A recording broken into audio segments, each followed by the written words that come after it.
to my channel. It's me again, Marisol Atsob from Canada. At ngayon, patuloy tayong mag-aaral sa salita ng ating Panginoon. Bago ang lahat, let us pray. Lord Jesus, we continue to worship you, O Lord God, and magnify your name, O Lord Jesus. Lord God, anoint us, O Lord Jesus, that we understand your word, O Lord God. Anoint our hearts and bless us all, O Lord. In Jesus' name, amen and amen. So, ang topic natin ngayon, ito ay tungkol sa John the Baptist. Alam natin na si John the Baptist, siya yung forerunner ng ating Panginoon.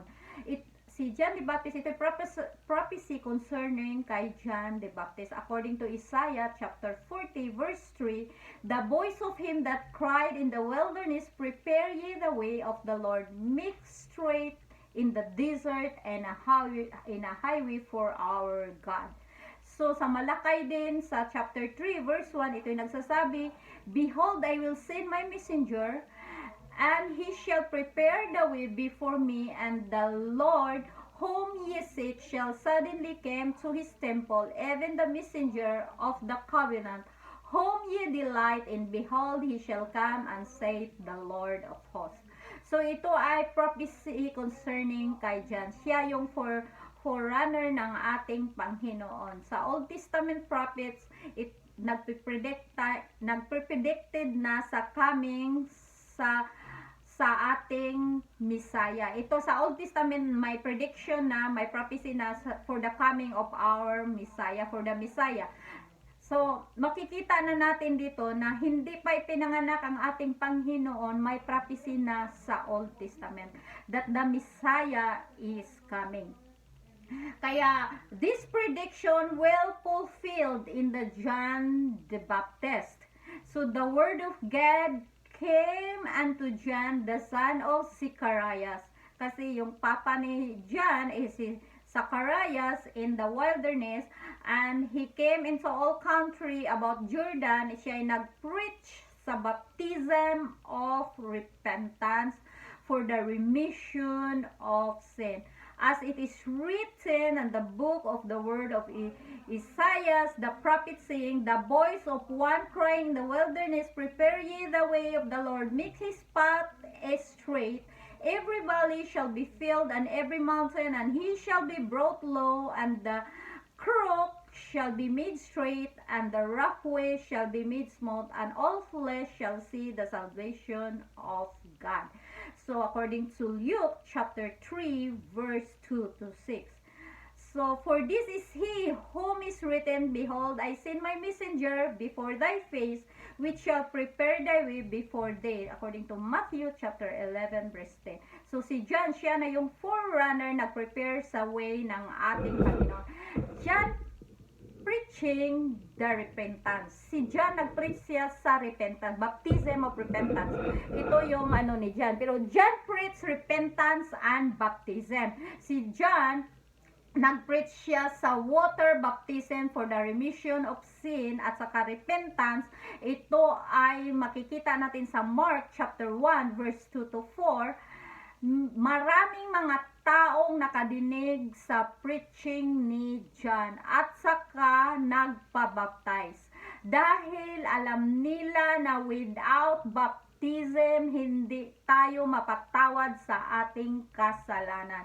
Baptism is very essential to our salvation, and repentance is very essential to our salvation.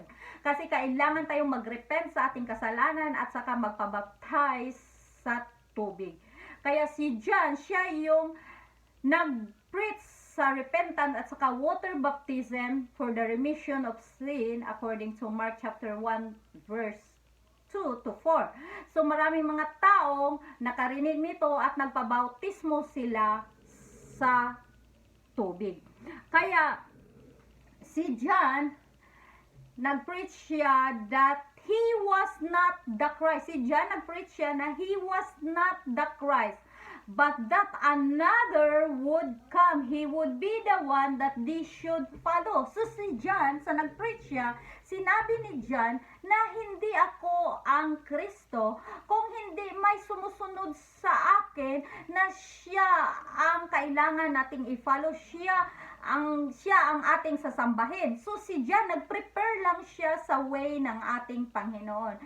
Sabi pa ni John, I indeed baptize you with water unto repentance. Sabi pa ni John, but he that cometh after me, sabi ni John, he is mightier than me. So malakas pa sa akin, and whose shoes I am not worthy to bear. So he shall baptize you with the Holy Ghost. Hindi makabaptize ang tao ng Holy Ghost. Only God can baptize us with the Holy Ghost. So si John, sinasabi niya na may mightier pang nagsunod sa akin, na siya ang dapat nating i-follow dahil he is mighty and he can baptize sa Holy Ghost, with the Holy Ghost. He can baptize you with the Holy Ghost. Kasi si John, nag-baptize lang siya for repentance, pero hindi iyon baptism sa Holy Ghost. So, according to Matthew chapter 3 verse 11, see also sa Mark chapter 1 verse 7 to 8, the one whom John predicted was none other than Jesus Christ. Si John, siya yung nag-introduce sa ating Panginoon na sa ating sanglibutan na siya dapat ang i-follow natin si Jesus Christ dahil siya yung Messiah, siya yung mighty na makabaptize sa atin sa Holy Ghost. Si John nagbaptize lang for repentance, pero ang ating Panginoon makabaptize siya sa Holy Ghost. So si John, siya yung nag-reveal Jesus is the Lamb of God. So makikita natin sa book of John na si John, siya yung nag-reveal na Jesus was as the Lamb of God. The next day John said Jesus coming unto him and said, behold the Lamb of God which taketh away the sin of the world. Kasi si Jesus Christ, siya yung, di ba naalala natin sa Old Testament na yung mga tao during atonement, kailangan silang magpatay ng animals to shed the blood in the brazen altar para i-sacrifice nila yun to atone their sins. Makover lang yung sin nila dahil blood sa animals. Kaya ang ating Panginoon sa New Testament, He is the Lamb na nag-shade ng love. Siya yung lamb na, innocent lamb nga nag-shade ng blood sa atin. Kaya siya pumunta sa sanglibutan, nag-manifested siya sa flesh para maka-shade siya ng blood on the cross of Calvary. Yun ang plan sa salvation ng ating Panginoon, kung bakit siya bumaba sa trono niya. He is already God. He is on the throne. Kung bakit siya bumaba sa trono niya. Pumunta siya sa sanglibutan dahil mahal niya kayo at mahal niya ako. Gusto niya tayong matubos at makasama sa kaniyang kaharian. Kaya kailangan natin natanggapin ang pagmamahal ng ating Panginoon. Dahil kung wala siya, kung hindi siya nagpakamatay sa atin, siya nagpakamatay sa atin para mabigyan tayo ng buhay. Kung hindi siya nagpakamatay sa atin, we are spiritually dead nang dahil sa ating mga kasalanan. So after me, sabi pa ni John, after me cometh a man which is preferred before me, for he was before me, and I know him not, but that he should be made manifest to Israel. So sabi pa ni John na siya ay nauna na sa akin. Kaya sabi pa niya na siya ay nauna na sa akin, kaya kailangan natin siyang sundin dahil siya ang Diyos. Sabi pa ng Panginoon sa Hebrews 13:8, Jesus Christ the same yesterday, today, and forever. He is the Alpha and Omega, the beginning and the end. Ang ating Panginoon, siya na yung Alpha at saka Omega. Hanggang ngayon, siya na simula pa sa creation sa sanglibutan. He is already a God. So, John's statement that only identify Jesus as the Messiah, but also describe the foundation of his ministry. The Lamb of God which taketh away the sin of the world, no other than Jesus Christ. So this saving work had been revealed in advance to Joseph, Mary's husband.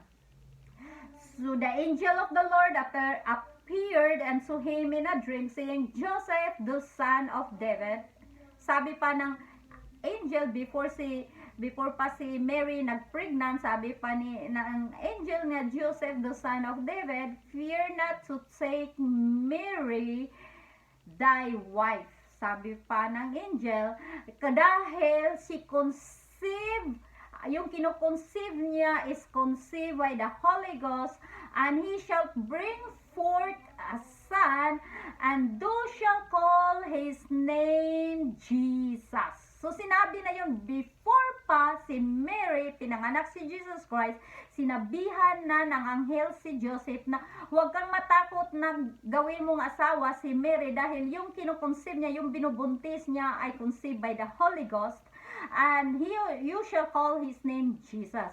Kasi ang meaning na bakit tawagin siyang Jesus, he shall call his name Jesus, dahil ang meaning, dahil siyang magtubo sa ating mga kasalanan.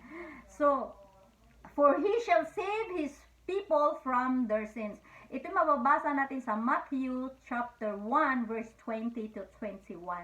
So may pangalan lamang, isang pangalan na makatubos sa ating kasalanan. Ito ay ang pangalan ni Jesus Christ. Sabi pa sa Acts 4:12, walang ibang pangalan na binibigay sa atin kundi may isang pangalan lamang. There's no other name given among men whereby we must save. It is only the name of Jesus Christ. Kaya kung tayo magpabautismo, hindi tayo dapat magpabautismo in the name of the Father, the Son, the Holy Ghost, and in Jesus' name. That is not correct. Kailangan tayo, kung tayo magpabautismo, in the name of Jesus Christ. Hindi ang titles ang dapat i-baptize natin. Dahil Father, Son, and Holy Ghost is the titles of God. It's not a name. I am called to be a mother because I have a son, but I am called to be a daughter because I have a mother, I have a parents, and I am called to be a wife dahil may husband ako. So, my titles, wife, daughter, and mother is not my name. I have real name which is Mirazol.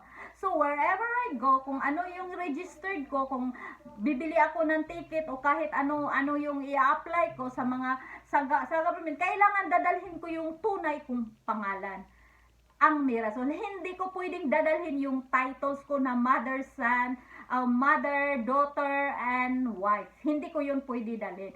Sa ating Panginoon, may title siya, Father, nang dahil for the creation of the world, He called His Father. He is our Father of all. May title siya na Son for the redemption sa ating mga kasalanan, sa redemptive work niya, kaya tinatawag siya na Son, nagmanifest siya sa flesh. Tinatawag siya na Holy Spirit, nang dahil, Holy Ghost, Father, Son, and Holy Ghost, dahil ang Holy Ghost, ito yung binibigay niya nung nag-resurrect na siya, na-ascended siya sa langit. So, binibigay niya sa atin yung Holy Spirit niya para ito ang maging gabay sa atin. Kaya, yung Father, Son, and Holy Ghost is not a name. Kaya, kasi may iba, they believe in Trinity. But, there is no Trinity in the Bible. There's only one God. Ang sinasabi sa Biblia, there's only one God and in one person only. Kasi ang Trinity, binibilieve nila na God the Father, God the Son, and God the Holy Spirit. So it means there are three gods. So we don't have three gods. We have only one God. And His name is Jesus. Kasi mababasa natin yan sa Biblia. So, kailangan natin na tayo magpabautismo din in the name of Jesus. Whatever we do, whatever we ask in the name of Jesus. So, marami pong salamat and God bless us all, and we continue to other lesson next time. Thank you!